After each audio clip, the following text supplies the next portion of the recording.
여러분 안녕하십니까, 진성호입니다. 이재명 더불어민주당 대표 한 명을 위한 더불어민주당의 당헌당규 개정.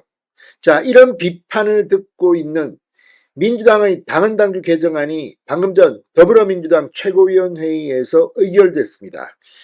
자, 박지원 전 국정원장, 박지원 의원조차도 이재명 대표가 대통령이 되어야 한다는 생각에는 변함이 없지만, 이런 위인설관 당헌당규 개정안에 대해서는 반대한다는 입장을 방금 전 SBS 라디오에 나와서 밝혔습니다. 자, 지난 총선에서 불출마를 선언했던 우상호 전 의원, 오늘 책을 한 권 냈습니다. 그런데 이 책에서 왜 이재명 대표를 위한 이런 당헌당규 개정이 안 되는지에 대해서 더불어민주당의 역사적인 이 설명을 붙였습니다.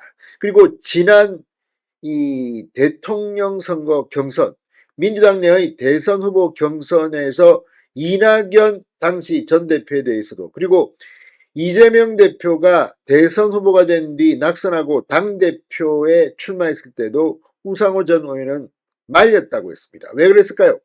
역사는 2000년까지도 거슬러 올라갑니다. 김대중 대통령 시절에 천신정까지 등장합니다. 이런 민주당의 역사를 무시하고 지금 더불어민주당이 다시 1인 정당으로 회귀하고 있는 게 아니냐는 그런 일종의 경고로 보입니다. 자, 그러나 이재명이 이렇게 한다고 해서 대통령이 될 수 있을까요? 아무튼 우상호 전 의원의 책, 그리고 박지원 의원의 SBS 인터뷰를 보면 이재명 대표는 톡톡히 망신만 나가고 결국 실속 없이 정치계를 떠나는 것은 아닌가, 이런 생각까지 듭니다. 진성호의 융단 폭격 시작합니다. 더불어민주당을 융단 폭격합니다. 방송에 앞서 아직 진성호 방송에 구독자가 아니신 분은 붉은색 구독 버튼 눌러주십시오. 더 좋은 방송으로 보답하겠습니다. 자, 민주당이 대선에 출마하고자 하는 당대표 사퇴 시한에 예외를 둘 수 있도록 하는 당헌당규 개정안을 최고위원회의에서 의결했습니다. 아울러 부정부패 혐의로 기소될 경우 직무를 정지시킬 수 있는 당헌도 폐지하기로 했습니다.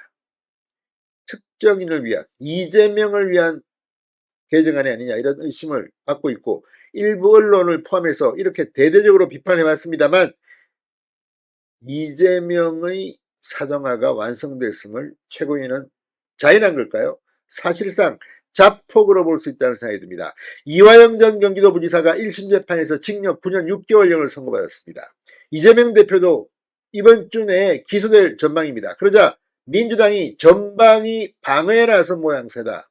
위인설관 논란이 확산될 전망이다. 이런 분석들이 나오고 있습니다.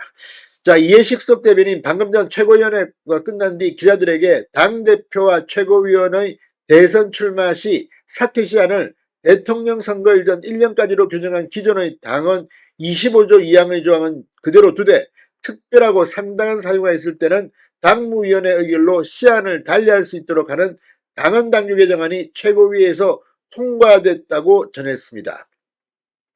현행 당헌당규에 따르면 이재명 대표가 만약 대표직을 연임한다면 2027년 이 대선에 출마를 할 경우 2026년 3월에는 사퇴를 해야 합니다. 2026년 6월에 치러지는 지방선거는 지휘할 수 없습니다. 그러나 이번 개정으로 이재명 대표는 대표직에서 물러나 대선을 준비하는 게 가능해졌습니다. 자, 그러니까 6월 선거는 치르고 대표로, 그 다음에 끝난 뒤에 물러나는 게 가능해졌다는 겁니다. 최고위는 아울러 당직자가 뇌물이나 불법 정치자금 및 이 부정부패 관련 혐의로 기소되면 사무총장이 그 직무를 정지시킬 수 있도록 한 당헌 80조 역시 폐지하기로 의결했습니다. 자, 이걸 보면 확실히 민주당은 이재명 당이 되고 있습니다. 우상호 전 의원, 오늘 민주당 1999에서 2024 메리츠라는 저서에서 이렇게 말했습니다. 2021년 전당대회에 이낙연 전 국무총리가 출마하려 했을 때도 대통령 후보였던 이재명 당시 의원이 2022년 전당대회에 대표 후보로 출마를 했을 때도 만류한 바 있다. 그러면서 나는 일관되게 대권 후보의 당권 도전에 반대했다. 유력한 대권 후보가 국회의원 선거를 앞두고 당대표가 되면 공천 갈등을 피할 수 없고 갈등이 심해져 분당에 이르는 경험도 했기 때문이다. 자, 2020년대 초반 당내 개혁파의 쇄신운동으로 처음 도입된 당권 대권 분리 전통을 존중해야 한다는 취지입니다. 자, 이 우상호의 저서에서 이렇게 밝혔습니다. 2001년입니다. 2001년 10월 보궐선거에서 새천년 민주당이 패배하자 천신정, 천정배, 신기남, 정동영을 중심으로 한 개혁그룹이 비공식 라인의 당무 개입 금지와 당내 민주주의 확대를 위한 전면 쇄신을 요구합니다. 그때 김대중 당시 대통령이 이들의 요구를 수용해 당 총재직을 사퇴했고, 그때 당 총재직 폐지 및 집단 지도 체제 도입, 대선 후보와 당대표를 분리하는 당정 분리, 이런 것들이 이루어졌다는 겁니다.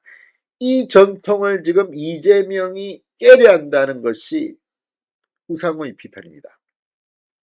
자, 이걸 보면 확실히 지금 민주당 내 김대중 라인들은 비판하고 있는 것 같습니다. 박지원 의원도 오늘 SBS 라디오 김태현의 정치쇼에 나와 저는 이재명 대표가 대통령이 꼭 돼야 한다고 생각하지만 이번과 같은 위인설관 방식의 당헌당규 개정을 구태여 추진할 필요가 있나라고 반문한 뒤 무리한 개정은 국민으로부터 비판받을 소지가 있다고 경고했습니다. 이 말은 뭐겠습니까? 최고위 또 딸랑딸랑입니까? 이재명 결국 이 당헌당규 개정으로 본인이 망신을 당하고 있습니다. 진성호의 융단 폭격이었습니다. 여러분 감사합니다.